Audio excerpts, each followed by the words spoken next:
I'm Johnny. I'm Dylan. I'm Jesse. I'm Danny, and we are Kongos. I don't know if you would notice the difference necessarily of the South African scene in alternative rock, but we definitely are influenced by certain traditional South African music. So yeah, it's both where we're from and we take a bit from South African music, yeah. Like Graceland, you know, the Paul Simon album, Graceland. He went down there, stole a bunch of music, put lyrics over it. I like that album a lot. I mean, there's definitely a lot of South African music and African music in general that's influenced us.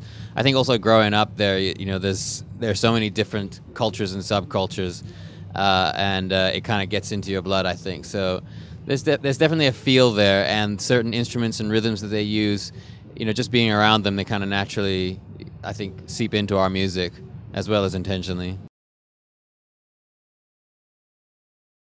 Yeah, Dad had a big career of his own in the 60s and 70s in South Africa and then Europe and Australia as a singer-songwriter and then also producer. He ran a studio in England for a long time.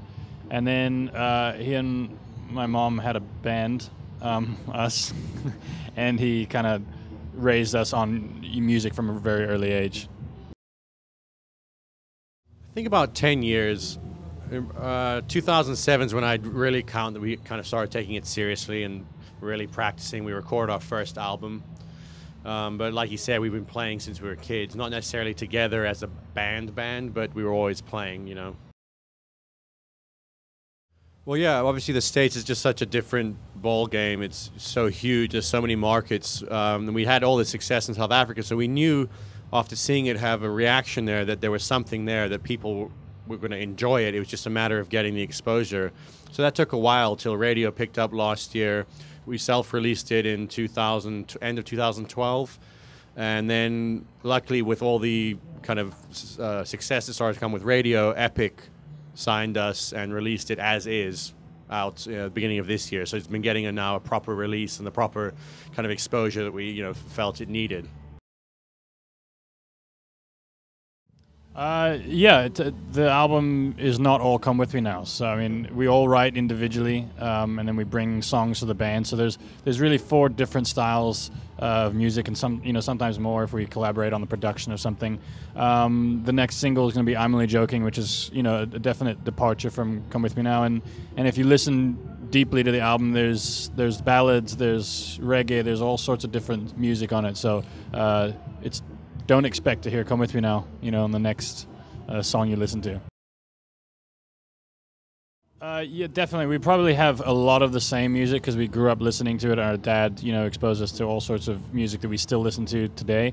And we're on the bus constantly, we're around each other all the time. So if we discover something, we kind of let everyone else know about it. So we're listening to a lot of the same stuff, but we all have particular tastes. Everything from Johnny's big fan of hip hop, and I'm a singer-songwriter fan, and David Byrne, or whatever.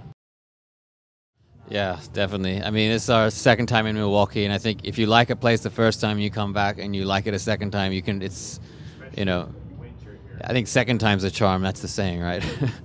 I don't know. We're just really looking forward to it. Seeing all the cool stages and how many cool bands are playing here.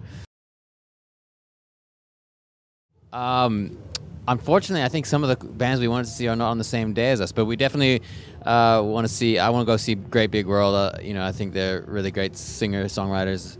Walk Off the Earth, and we'll see. Yeah, Walk Off the Earth puts on one of the most unusual professional shows I've ever seen. It's like I didn't know what to expect when I saw them, and it blew me away. It was totally not what I expected. It's like it's hard to just go watch it. It's hard to describe. Yeah. Exactly. No, don't go watch it. Come watch us. But, split your time maybe.